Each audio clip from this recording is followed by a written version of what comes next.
उस दिन क्या हुआ, यह समझने के लिए हमें इतिहास को जानना होगा। खरसांवा और सरायकेला के आदिवासी लोग बहुत समय से जुल्म सहते आ रहे थे। जब देश आजाद हुआ और ये रियासतें ओडिशा में मिल गईं, तो उनकी परेशानियां और भी आराच गईं। आदिवासी आंदोलन के सबसे आगे थे जयपाल सिंह मुंडा।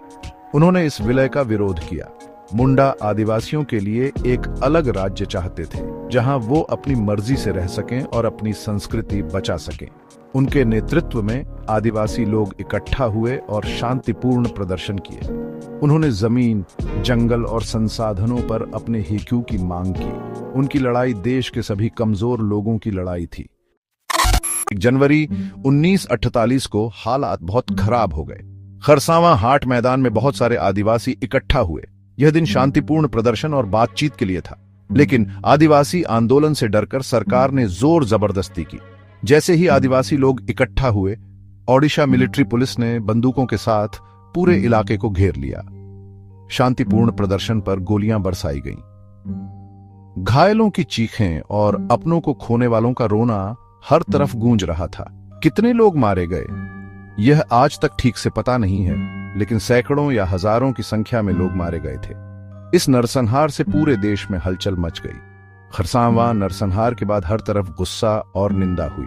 समाजवादी नेता राम मनोहर लोहिया ने इसे आजाद भारत का जलियांवाला बाग कहा। लोहिया की बात लोगों के दिलों में उतर गई। इससे पता चला कि आजाद भारत में भी सरकार कमजोर लोगों पर जुल्म कर रही थी। खरसांवा नरसंहार हमें शांति और न्याय की नाजुकता की याद दिलाता है।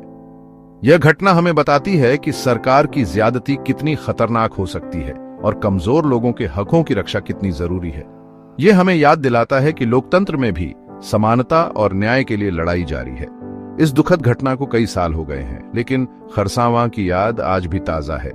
यह घटना आदिवासी लोगों की यादों में आज तक बसी है, जो पीढ़ी दर पीढ़ी चलती आ रही है। यह उनके साहस और न्याय के लिए उनकी अटूट लड़ाई की याद दिलाती है। खरसांवा नरसंहार हमें अपने अतीत के कड़वे सच का सामना करने के लिए मजबूर करता है।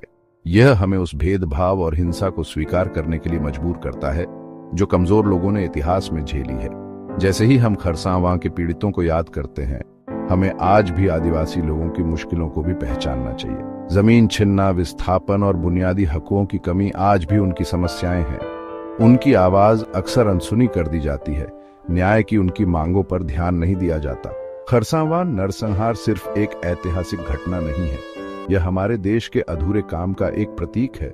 यह हमें एक ऐसा समाज बनाने के लिए कहता है जहां हर व्यक्ति के साथ उसकी पृष्ठभूमि या पहचान चाहे जो भी हो, सम्मान और इज्जत से पेश आया जाए।